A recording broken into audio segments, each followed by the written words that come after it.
I'm doing this video because I've seen a lot of stuff on the internet. A lot of people saying they're shooting 80 yards, 75, and I question that duck hunting. Now, I haven't been duck hunting a real long time. I went a couple years ago and I've been kind of addicted since, but I've been doing a lot of research. I shoot shotguns a lot. I shoot 2,000 rounds a year. I do a lot of quail hunting. I got bird dogs of different types, and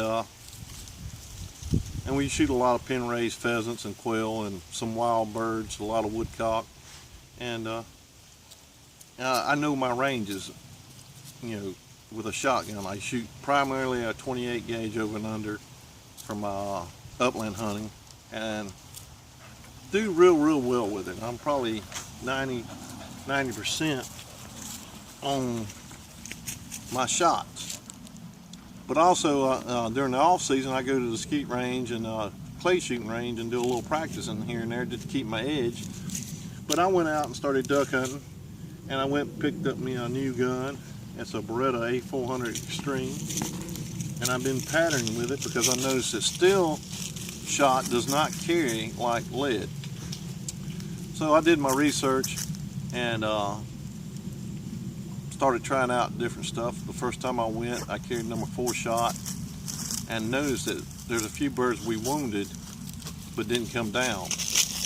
And I had patterned my shotgun beforehand and knew that what my pattern was. And so I questioned the ability of number 4 steel shot at 35 to 40 yards. But when I got the gun, I picked up a couple of chokes. This is a Carlson Black Cloud choke, titanium coated. I don't shoot Black Cloud, but the choke's a choke. It's restriction. It's a 7.13 restriction on it, and it's a modified choke. Factory Beretta says the same thing.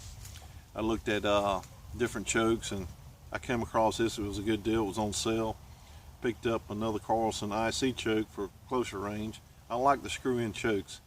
The benefit of a screw-in choke is it's easy to change out. I don't have to worry about seeing what I have in it when it's already marked mid-range or modified. IC is modified, and that's the benefit. It may give you a little bit more restriction. The flush chokes in this gun shot real well with the shot I shot. I had no issues with them. I just like to be able to change out chokes. But at 40 yards with 4s, 3s, and 2s, this choke does extremely well. It will not, this will be my primary choke for the season. But if I ever go goose hunting and plan on shooting larger steel shot, number BB, Bs, and 1s, I found out this choke doesn't pattern that well. At 40 yards, it won't pattern BBs at all, and with different rounds. Here's a 30-yard pattern, just on a 12 by 12 sheet of paper, and it patterned extremely well, probably about 75 to 80% at 30 yards, and that's the distance this gun will shoot with that choke. It will not shoot 40 yards. I've shot 40 yards several times with it, with that choke, and that's the reason I'm out here, to try to demonstrate people need to go out and pattern their shotguns and understand what's really going on. What size of pattern do I have? I had about a 70-80% pattern, or 75 to 80% pattern at 30 yards. At 40 yards, my pattern blew up. Couldn't get it to pattern. Couldn't understand it. Well, I dropped down to an IC, thinking the bigger lead, still with a factory choke, it still didn't pattern. I tried different shells, so I opted out to try a new choke with no restriction in it. This is the Pattern Master. I'm not crazy about it being ported, but after shooting it, it's a little, maybe a little louder. These shells, shoot a high brass shell, and these 12 gauges there are allowed anyway. But the reason I went with this, you see the thickness of the tubes? These are thin wall tubes in the A400. I read a lot of stuff about people bulging their tube into the barrel because of trying to restrict it down.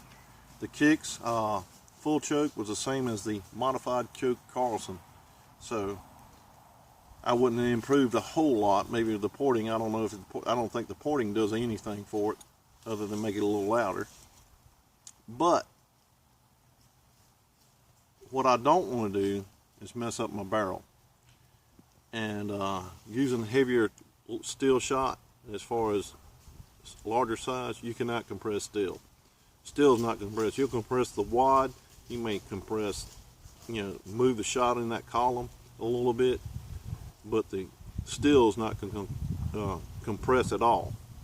But this Pattern Master actually there's no restriction in it. It's just got little bitty tabs on the inside, just sticking out just enough to grab the edge of that wad as it comes through. And what that does is it stops that wad it don't actually stop it, but it jars that wad enough to jar the shot out of the column, and it comes out evenly without the wad sticking to it and pulling it apart. So actually, when I shot this with BBs at 40 yards in number 2s and stuff, I got real good patterns. I still got about a 70 to a 75% pattern at 40 to 45 yards. It shot really good with a larger shot. I hadn't tried the small shot, but I wouldn't use it for the small shot since I already know what this one does. I may try it later on down the road. I'm fixing to go on another duck hunt in about 3 weeks, hoping the weather will cool down. Right now we're in November, I'm in a t-shirt, and it's been 75 degrees. But I'm patterning my shotgun. I know what it does. Another thing people don't think about is shot string. Shot stringing out of 12 gauge with an 1.25 ounce shot can vary from 12 to 18 feet. A bird moving 45 miles an hour, 30 feet per second, that's what he's moving. In 1/10 of a second, he has shifted 3 feet over.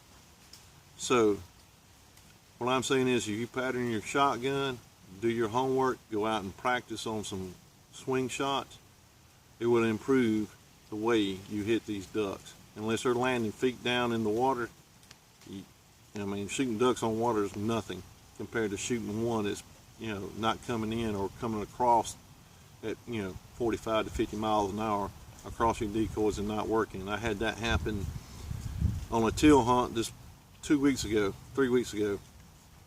We went to Louisiana. The first day they worked in great. The next day it came in a heavy fog and it's been raining, and the birds didn't want to work.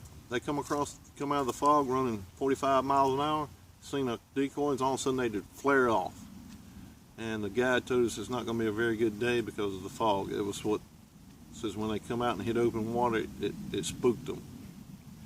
So I changed chokes. I went with a little bit longer choke, and I dropped down a little bit of heavier shot to give me that range I needed, and still brought home a limit of birds.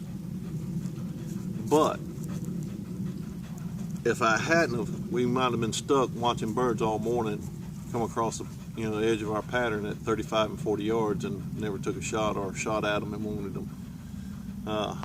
My buddy here, he loves to retrieve ducks. He's not your lab. He's an English cocker, and he can outswim a lab. He is fast, and he's a pretty good dog. I got him just for retrieving work. He does a pretty good job in flushing pheasants, but instead of talking about dogs, get back to the patterns. Guys, if you go inside, take your shotgun inside the house, keep it unloaded, you can do some exercises that will help. Keep your gun barrel moving, follow the seams of your ceiling, and as long as you can stay even with the ceiling and follow through, that will help you. Do not focus on the bead. A lot of people make that mistake. Put your 3 shells up on a shelf somewhere and back off 20 feet. Throw your gun up, center up on the center one, but look at the one either on the right or the left.